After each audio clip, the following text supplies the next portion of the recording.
Hello everyone, my name is doctor संचित और ये है प्रिंस सिविल सर्विसेज का YouTube channel.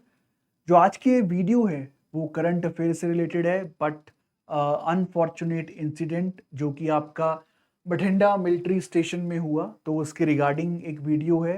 That the history of this military station, जो कि सबसे बड़ा एक स्टेशन है ऑल ओवर इंडिया। कैंटोनमेंट में सबसे बड़ा स्टेशन आता है। बहुत सारे स्टेशंस हैं, कैंटोनमेंट्स हैं इंडिया में, उनमें से कुछ बहुत बड़े हैं और उनमें से एक है बठिंडा मिलिट्री स्टेशन। तो वहाँ पे आपका अटैक हुआ, फायरिंग हुआ, जिसमें आपका 4 सोल्जर्स शहीद हो गए। तो उसी के कॉन्टेक्स्ट में ये वीडियो है। तो आइए स्टार्ट करते हैं। Why the topic? क्योंकि मैंने जैसे बताया आपको, 4 army jawans were killed while they were asleep। कहाँ पे? बठिंडा मिलिट्री स्टेशन में। तो इसीलिए मैंने सोचा that we should have a topic on Bathinda military station और इसकी जो हिस्टोरिकल बैकग्राउंड है उसके बारे में डिस्कस करते हैं। तो थोड़ा सा देखते हैं ये मिलिट्री स्टेशन क्या है। बेसिकली ये आपका हेड क्वार्टर्स है 10 corps of the army. 10 corps also known as Chetak corps.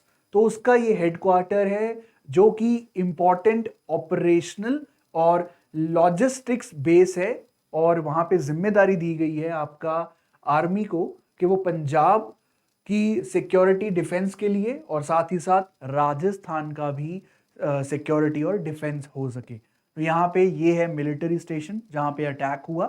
So the history of the military station, तो बेसिकली 10 कॉप्स से पहले, जब 10 कॉप्स जो डिवीजन है आर्मी का वो नहीं बना था, तो आपका 11 कॉप्स जिसका हेडक्वार्टर जालंधर था उसके अंडर आपका ये मिलिट्री स्टेशन आता था। बट 1971 जो वॉर हुआ, that is India Pakistan war, उसके बाद आर्मी में रीऑर्गेनाइजेशन हुआ, कुछ चेंजेस लाए गए। तो उसके चलते आपका एक नई कॉप्स बनाई गई और उसका हेडक्वार्टर बठिंडा में रखा गया। और वो कॉप्स थी आपकी कौन सी? 10 corps, also known as Chetak corps. So आप देख सकते हैं इमेज में, ये वहीं पे स्टेशन का ही इमेज है। You can see the Chetak horse, और सबको पता ही होगा Chetak is very famous in the history. Maharana Pratap से रिलेटेड आपके जो चेतक घोड़ा था उसके उसके नाम पे आपका इस स्टेशन का नाम रखा गया, इस कॉप्स का नाम रखा गया। फिर और information, lieutenant general ML Tuli was the general officer commanding. तो जो कॉप्स होती है उसको एक ऑफिसर हेड करता है, लेफ्टिनेंट जनरल रैंक का। तो ML Tuli was the first general officer commanding of the 10 corps और द चेतक कॉप्स। और ये जो कॉप्स बना कब? 1979 में। So this is the history of this station, that is the Bathinda military station और द बठिंडा कैंट। अब थोड़ा सा हम पीछे जाते हैं, मेडाइवल हिस्ट्री की तरफ जाते हैं, तो एंशियंट मेडाइवल की तरफ जाते हैं। तो जो बठिंडा है, इट इज नॉट के आपका सिर्फ वो मॉडर्न इंडियन हिस्ट्री में मिलिट्री बेस बना। इससे पहले भी आपका जो बठिंडा की मिलिट्री हिस्ट्री है वो बहुत पुरानी है। तो ये जो इसकी लोकेशन है, तो लोकेशन होने के कारण आपका जो वेस्ट से इन्वेडर आते थे तो वो आपका बठिंडा की तरफ रुक करते थे। तो इसी के चलते आपका इसको स्ट्रॉन्ग करना बहुत इंपॉर्टेंट था। और इसका सबसे बड़ा सबूत है आपका, आप इमेजेस में देख सकते हैं, ये जो किला है इसको बोला जाता है किला मुबारक। तो ये सिटी के बिल्कुल सेंटर में है। तो मैं आपको बता रहा हूं कि बठिंडा की जो मॉडर्न मिलिट्री हिस्ट्री है वो तो हमने डिस्कस कर लिया, बट इसका इतिहास, मिलिट्री हिस्ट्री बहुत पुराना है। It goes into the ancient as well as medieval history. तो ये कोर्ट, उस ये जो आपका फोर्ट है ये उसका सबूत है कि यहाँ पे पहले से ही मिलिट्री अपॉइंट की जाती थी, आर्मी का दबदबा होता था। It was a strategic location.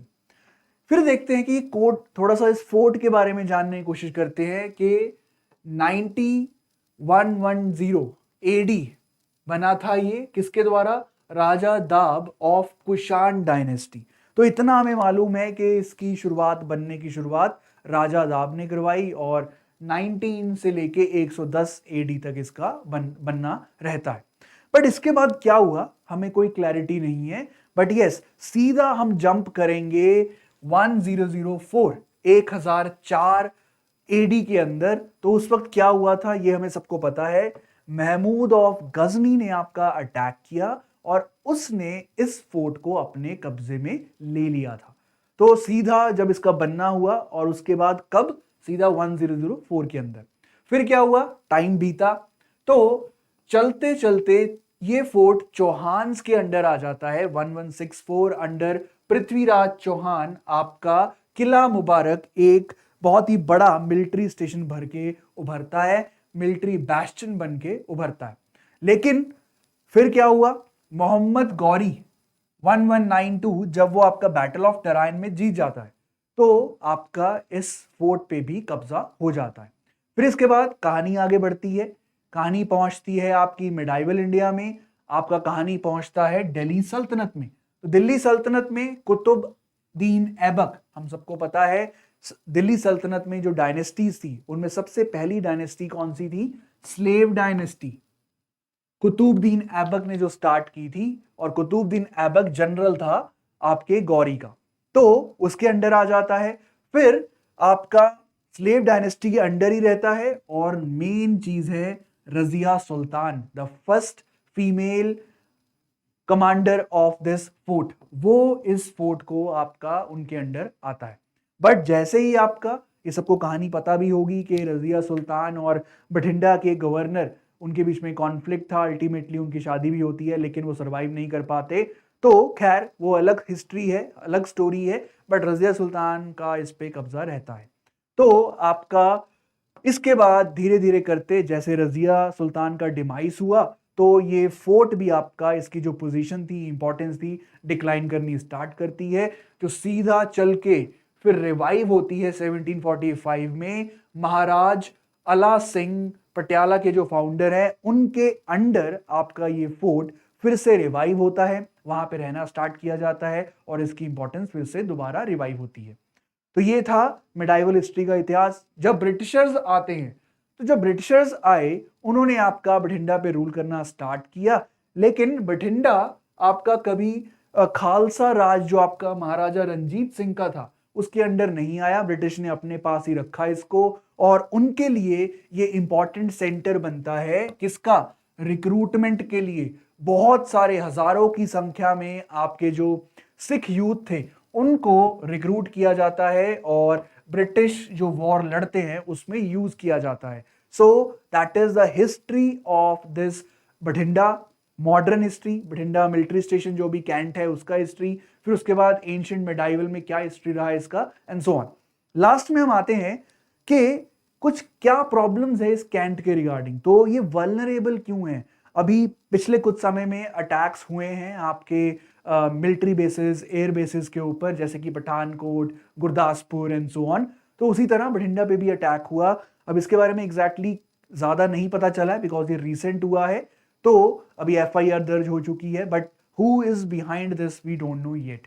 But problem क्या है, वल्नरेबल क्यों है, तो बेसिकली ये जो मिलिट्री स्टेशन है उसके ठीक बीच से आपका नेशनल हाईवे गुजरता है, नेशनल हाईवे 64। तो अगर कैंट के बीच में से एक चलता हुआ रास्ता है, हाईवे है, बहुत ही बिजी रूट है, तो सिक्योरिटी प्रॉब्लम आएगी आएगी। साथ ही साथ आपका ये एक बिगेस्ट एम्यूनिशन डिपो है, यहाँ पे इतना डिपो एम्यूनिशन पड़ा है, और यहाँ पे ये प्रॉब्लम भी है कि रिफाइनरी है, वहां पे एक ऑयल रिफाइनरी है, ऑयल डिपो भी है।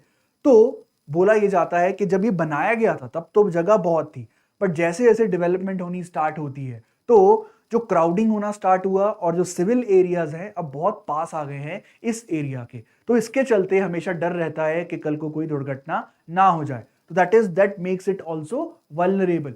साथ ही साथ आपका इसके बीच में से कैनाल होके गुजरती है, रेल लाइन होके गुजरती है, so that this all makes this cantt very vulnerable. तो बार बार एक्शन लिए जाते हैं, बार्ब वायर्स लगाई जाती हैं, हाई वॉल्स बनाई जा रही हैं, बट फिर भी प्रॉब्लम आती है because if there is civilian population going through this and so on, तो प्रॉब्लम आएगा ही आएगा। तो ये था छोटा सा वीडियो, अनफॉर्चुनेट इंसिडेंट हुआ उसके रिगार्डिंग एक वीडियो बनाया हमने, जो बठिंडा कैंट है उसकी हिस्ट्री के रिगार्डिंग, एंशिएंट टाइम्स में, मिडाइवल टाइम्स में एंड मॉडर्न टाइम्स में, और क्या प्रॉब्लम है आपका कैंट के अंदर। तो बेसिकली कैंट पहले जब बनाए जाते थे तो they were kind of far off from the civilian population. जैसे जैसे डेवलपमेंट हुआ तो आपका सिविलियन उसके आसपास पहुंचने लग गया, तो वल्नरेबिलिटी और बढ़ जाती है। So that's was the video. So please subscribe to our channel Prince Civil Services, like this video, share this video, and thanks for watching. Keep learning and keep watching other videos as well. Thank you.